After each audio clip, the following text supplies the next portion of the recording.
Welcome, everyone. Tonight's podcast is brought to you by the Misfit Trio Coco, Lily, and Belle. Yes, that's she and our matching Christmas pajamas. You'll be hearing them making frequent guest appearances tonight as they alert the rest of the neighborhood to what the happenings are in my house. All right, so we are going to start with the Ming Dynasty of China. In order to successfully do this, we must take a step back to the fall of the Heian Empire, aka the empire founded by Kublai Khan. In 1368, chaos and rebellion reigned, and then it was all brought to a close when the Chinese leader Zhu Yanghang overthrew the Mongols and established the Ming Empire. He took the name Hongwu as his throne name. Hongwu's regime established his capital in Nanjing and made great efforts to reject the culture of the Mongols, close off trade relations with Central Asia and the Middle East, and reassert the primacy of Confucian ideology. And this would in turn bolster the position and the primacy of the emperor himself, as well as the educated scholars, because don't forget, under the Mongols, Confucianism was actually banned. The Ming Empire was threatened on its northeastern borders by the Jurchens of Manchuria. The Jurchens had been influenced by Mongolian culture, and because of that, they posed a significant threat to the Ming by the late 1400s. The Mongols continued to hold power in Mongolia, Turkestan, and Central Asia, from which they were able to disrupt the overland Eurasian trade and threaten the Ming. This will be a theme, guys. So let's take a look. In Ming China, at a deeper level, the Ming continued many of the institutions and practices that had actually been introduced during the Yan Dynasty. Areas of continuity include the Yan provisional structure that maintained closer control over local affairs, the use of hereditary professional careers, and the Mongol calendar. And then starting with the reign of the Yongle Emperor, the use of Beijing as capital. Between 1405 and 1433, the Ming dispatched a series of expeditions to Southeast Asia and the Indian Ocean under the Muslim eunuch admiral Zhang He. The goals of these missions were to reestablish trade links with the Middle East and bring Southeast Asian countries and their overseas Chinese populations under Chinese control. And if not under Chinese control, then at least Chinese influence. Zhang He's expeditions retraced routes that were largely known to the Chinese already.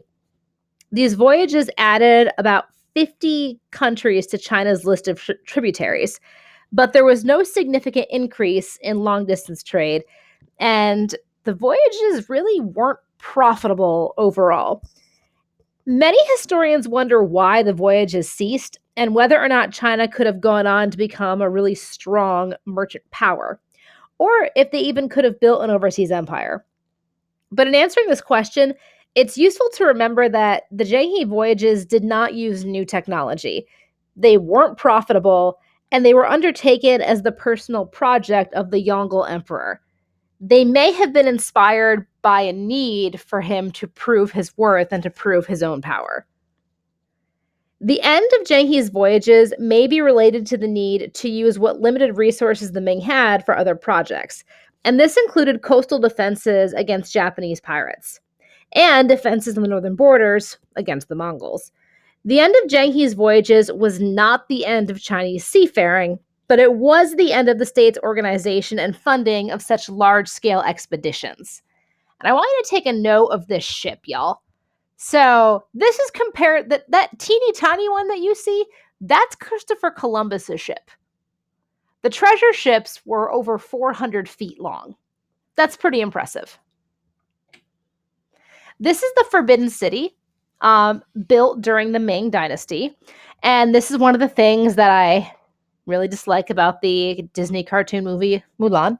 3 dynasties, 1 movie. If Mulan existed, it would have been in the Xia Dynasty. Xiongnu, just the name that they gave the lead villain, is actually from the Xiongnu Confederacy, which was the loose confederation of pastoral nomads that banded together after the emperor of the Qin Dynasty commissioned the Great Wall. So there you have the Xia, the Qin, or even possibly the Han, and the Ming in one movie. But we'll talk about this and other fond memories of your childhood, your beloved Disney characters that I can destroy later on with historical accuracy. On that note, technology, population, and achievement. The Ming saw less technological innovation than the Song. In the area of metalworking, the Chinese actually lost the knowledge of how to make high quality bronze and steel. Reasons for this slowdown in technological innovation include the high cost of metals and wood, the revival of the civil service examination system that rewarded scholarship and administration, and the drawing of ambitious Chinese away from commerce back into civil service. There was a lack of pressure from technologically sophisticated enemies, and then a fear of technology transfer as well. With the reestablishment of the Confucian bureaucracy and the elimination of Mongol culture, Korea and Japan moved ahead of China in technological innovation.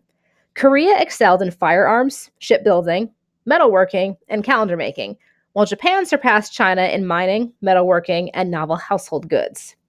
The Ming was a period of great wealth, consumerism, and cultural brilliance. One aspect of Ming popular culture was the development of vernacular novels like Water Margin and Romance of the Three Kingdoms. The Ming Dynasty was known for its porcelain making, so that white porcelain with blue paint. That is a very, very well-known staple product that was made during the Ming Dynasty. They were known for other consumer goods that included furniture, lacquered screens, and silk.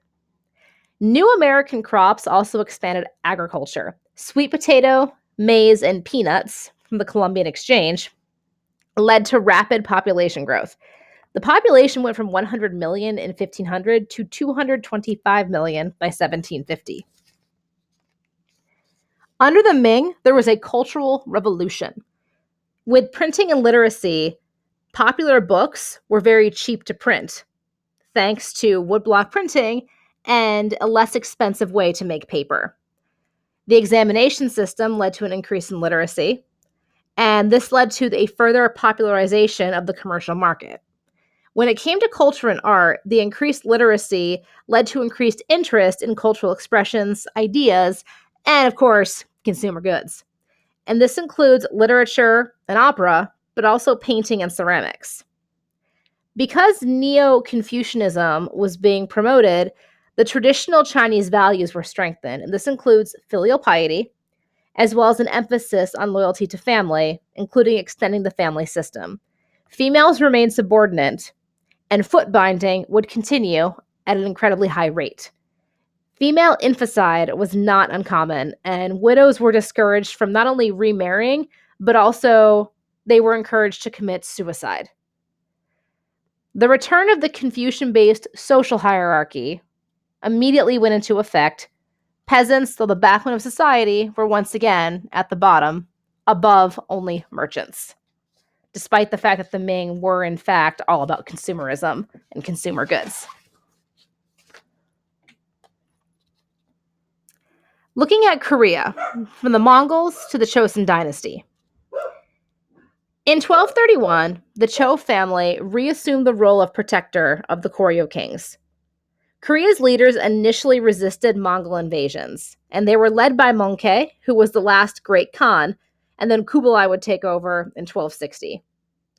However, they gave up control in 1258 when the king of Koryo surrendered and then actually linked his family to the Mongols through marriage. The Koryo kings then fell under the influence of the Mongols, and Korea profited greatly from exchanges with the Yan, in which new technologies, including cotton, gunpowder, astronomy, calendar making, and celestial clocks were introduced. The Koryo collapsed shortly after the fall of the Yan, and they were replaced by the Yi dynasty, who called their kingdom Chosun. Like the Ming, the Yi reestablished local identity and restored the status of Confucian scholarship while maintaining Mongol administrative practices and institutions. Technological innovations of the Yi period include the use of movable type in copper frames, meteorological science, a local calendar, the use of fertilizer, and the engineering of reservoirs. The growing of cash crops, especially cotton, became common during the Yi period. The Koreans were innovators in military technology, and among their innovations were patrol ships with cannons mounted on them, gunpowder arrow launchers, and armored ships. And I want you guys to remember that last bit. Patrol ships with cannons and armored ships. The Chosun Dynasty proved to be the longest lasting state in East Asia. It was a model Confucian state with a very strict social hierarchy.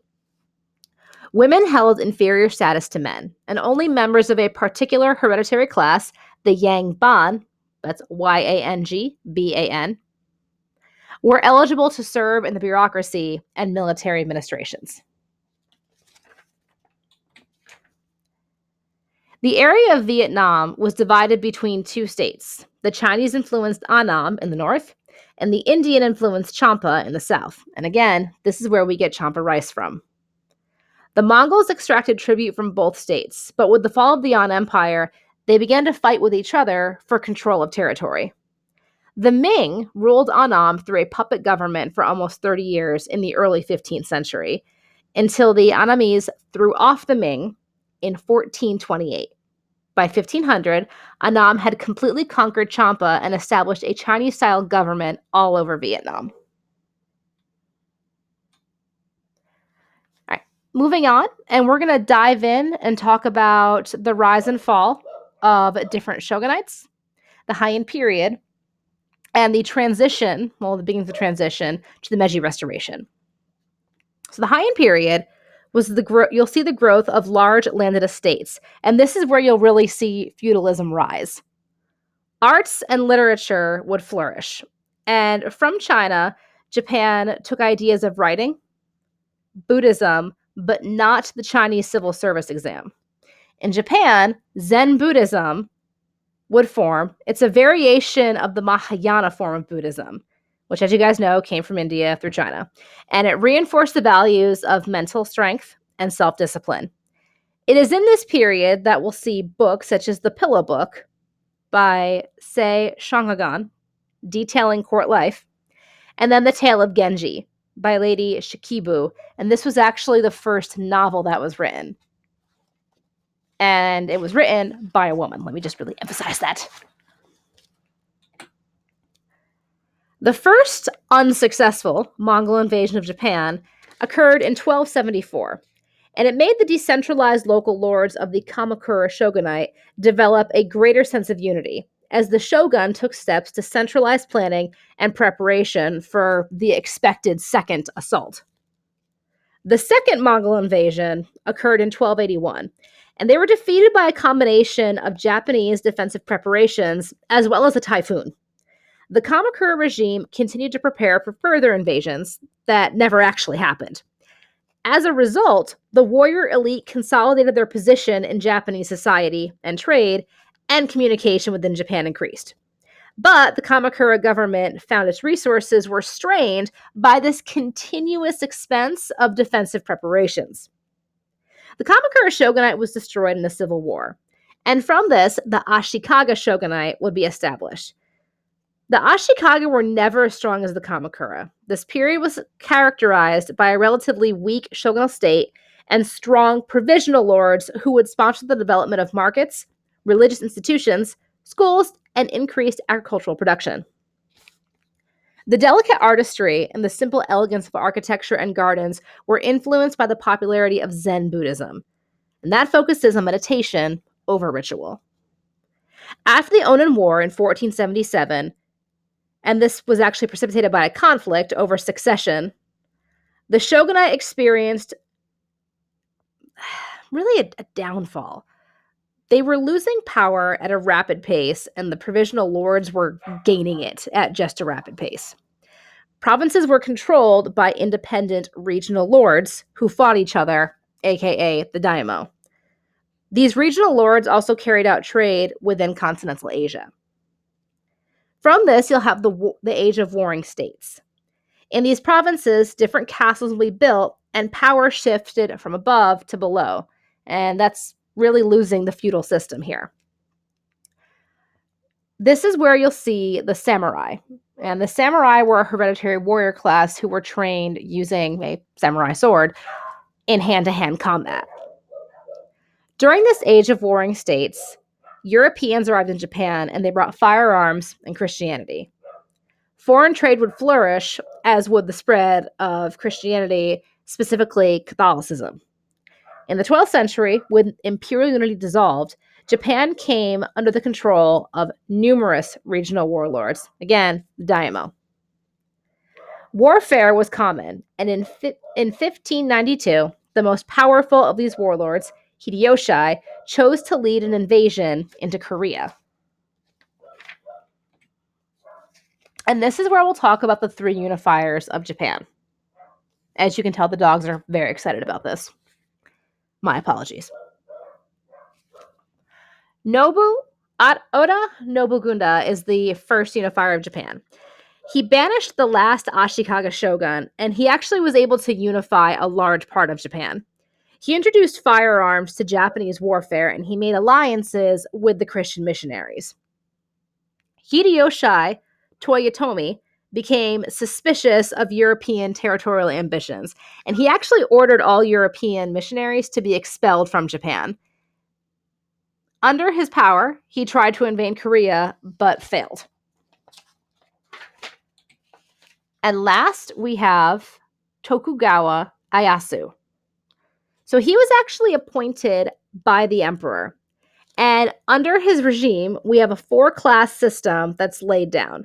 And there were actually marriage restrictions put in place to keep members within the same class. You had warriors, farmers, artisans, and merchants.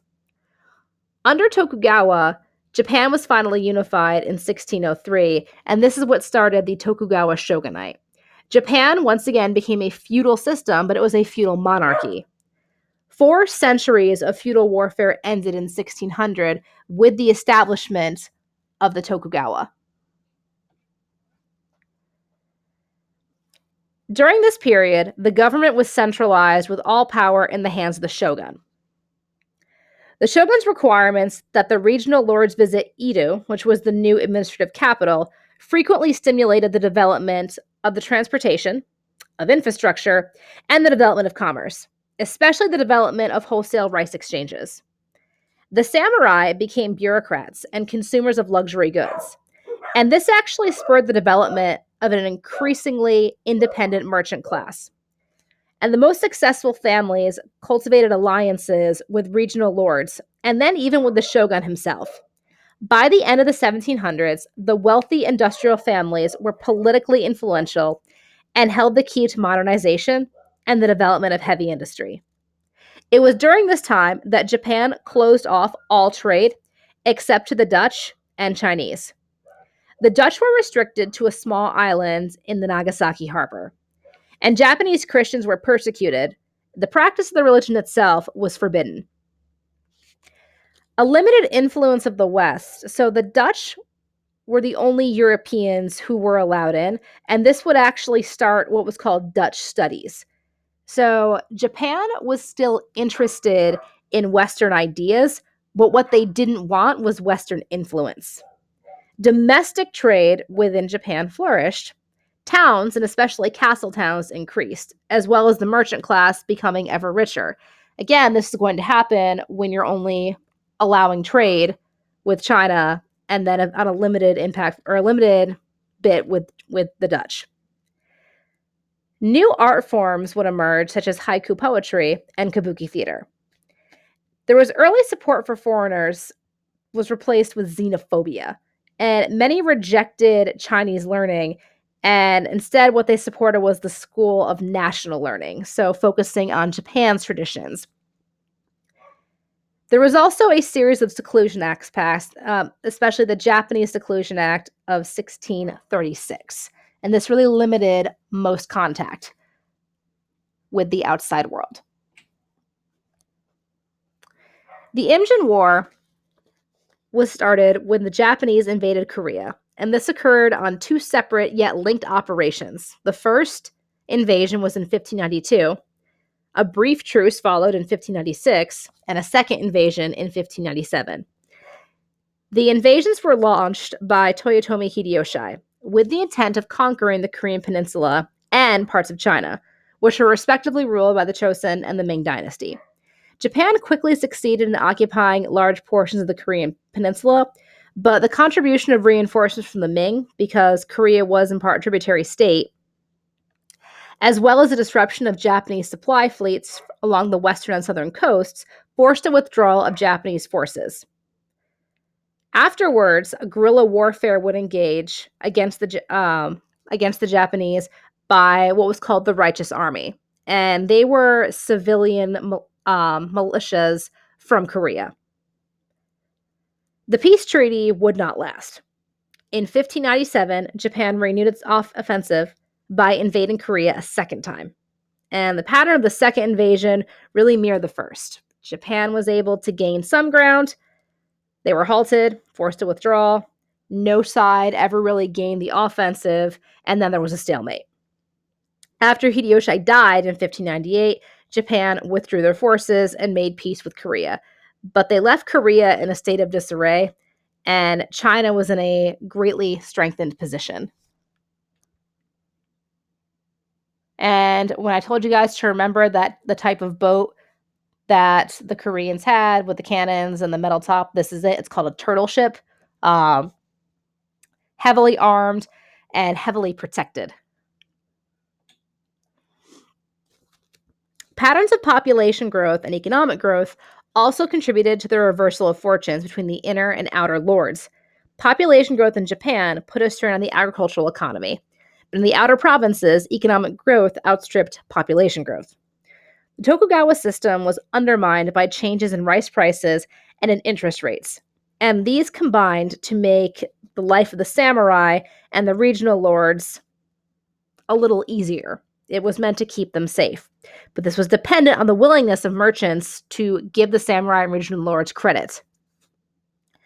The Tokugawa shoguns accepted the Confucian idea that agriculture should be the basis of the state, and that merchants should occupy a low social position because they lacked moral virtue. But the decentralized political system made it difficult for the shogunate to regulate merchant activities. In fact, the decentralized system stimulated commerce so that from 1600 to 1800, the economy grew faster than the population, and merchants developed relative freedom, influence, and their own vibrant culture. The ideological and social crisis of the Tokugawa transformed Japan from a military to a civil society, and this is seen in the 47 Ronin incident of 1702. This incident demonstrated the necessity of making the difficult decision to force the military to obey the civil laws in the interest of building a centralized, standardized system of law in which the state could protect the interests of the people. And the 47 Ronin incident is essentially 47 Ronin avenging their killed leader in an illegal way. As agricultural production lagged in comparison to the merchant life and commercial sectors, the samurai and the daimyo did not fare as well as the merchant class.